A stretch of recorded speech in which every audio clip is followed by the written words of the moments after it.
శబరిమల 18 మెట్లు. భక్తుడు తనలో దాచుకున్న అంధకారాన్ని కాల్చేసే అగ్నిపథం.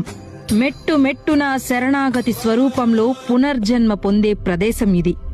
మరి ఆ 18 మెట్ల అసలైన ప్రాశస్త్యం ఇప్పుడు తెలుసుకుందాం.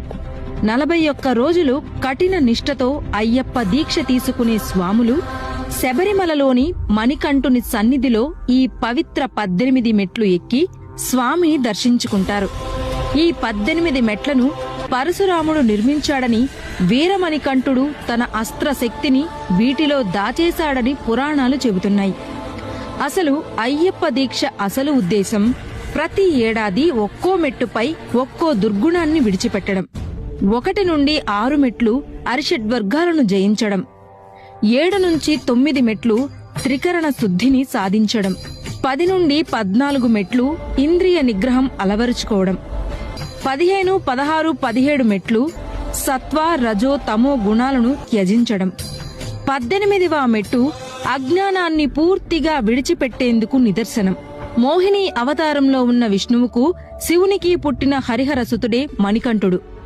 ఆయన అవతార కారణం ముల్లోకాలను కంపించిన మహిషి అనే రాక్షసిని సంహరించడం.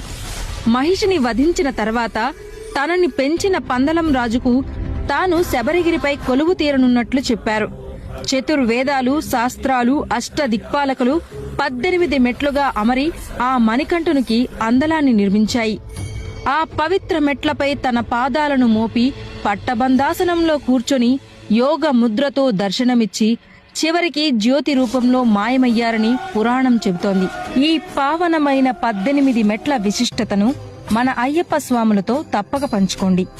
అయ్యప్ప స్వాములకు ఈ రీల్ను తప్పకుండా షేర్ చేయండి. స్వామియే శరణమయ్యప్ప.